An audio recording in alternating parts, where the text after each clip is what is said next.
টিনাজ little ওয়ার্ল্ডে আপনাদের সবাইকে স্বাগত। আজ আমি পেঁপে আলু সয়াবিন দিয়ে বানাচ্ছি এক মজাদার রেসিপি। তো দেখুন আমি কিভাবে বানাচ্ছি। প্রথমে সয়াবিনটাকে ভালো করে সেদ্ধ করে নিলাম, দিয়ে জল ঝরিয়ে নিলাম। দেওয়ার পরে সামান্য তেল দিয়ে সয়াবিনটাকে ভালো করে ভেজে নিলাম। ভেজে বাটিতে তুলে রাখলাম। দিয়ে আবারও তেল দিয়ে আমি দিয়ে দিলাম ফোড়ন।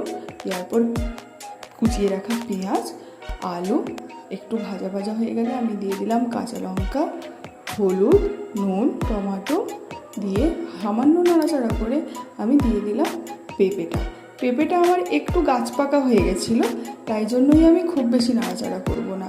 দিয়ে দিলাম সয়াবিন, দিয়ে আবারও ঢাকা চাপা দিয়ে নাড়াচাড়া করে ভালো করে কষিয়ে নিয়ে আমি সামান্য জল দিয়ে দিলাম সেদ্ধ হওয়ার মতো। দেখুন ফুটে এসেছে। আমি নাড়াচাড়া করে সামান্য নুন দিয়ে দিলাম আর চিনি দিয়ে দিলাম। দেখুন আমার রান্না রেডি।